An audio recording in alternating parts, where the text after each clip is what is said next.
Private పాఠశాలలకే పరిమితమైన parent teacher meeting సర్కారీ బడుల్లోనూ జరగబోతోంది.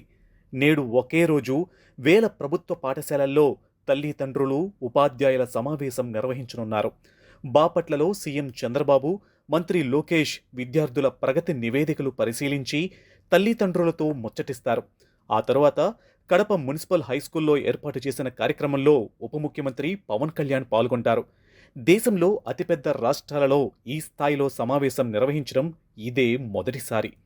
కలిసి భోజనం చేయనున్నారు చంద్రబాబు, లోకేష్. రాష్ట్ర వ్యాప్తంగా 45,094 ప్రభుత్వ, ఎయిడెడ్ పాఠశాలల్లో ఈ కార్యక్రమం జరగనుంది. 35,84,621 మంది విద్యార్థులు, 71,60,000 మంది తల్లిదండ్రులు, 1,88,266 మంది ఉపాధ్యాయులు, 58,000 పైచిలుకు ప్రజాప్రతినిధులు ఈ సమావేశానికి హాజరవుతారు. బాపట్ల పురపాలక ఉన్నత పాఠశాలల్లో జరిగే కార్యక్రమానికి సీఎం చంద్రబాబు, విద్యాశాఖ మంత్రి లోకేష్ పాల్గొననున్నారు. విద్యార్థులతో ముఖ్యమంత్రి, మంత్రి ముచ్చటించి వారి ప్రగతి నివేదికలు పరిశీలిస్తారు. ఆ తరువాత తల్లిదండ్రులు, పూర్వ విద్యార్థుల సూచనలు, సలహాలు వింటారు. ఈ క్రమంలోనే విద్యార్థుల తల్లిదండ్రుల సహపంక్తి భోజనాలకు 23 ఫుడ్ కోర్ట్లను ఏర్పాటు చేశారు.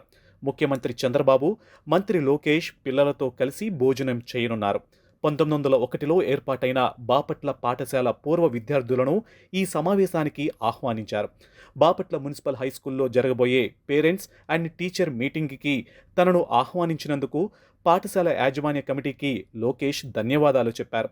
మెగా పీటీఎంలో పాల్గొనేందుకు ఉత్సాహంగా ఎదురుచూస్తున్నట్లు లోకేష్ తెలిపారు. విద్యాశాఖలో విప్లవాత్మక మార్పులకు ఈ డిజిటల్ ఇన్విటేషన్లు ఓ ఉదాహరణ అని ఆయన పేర్కొన్నారు.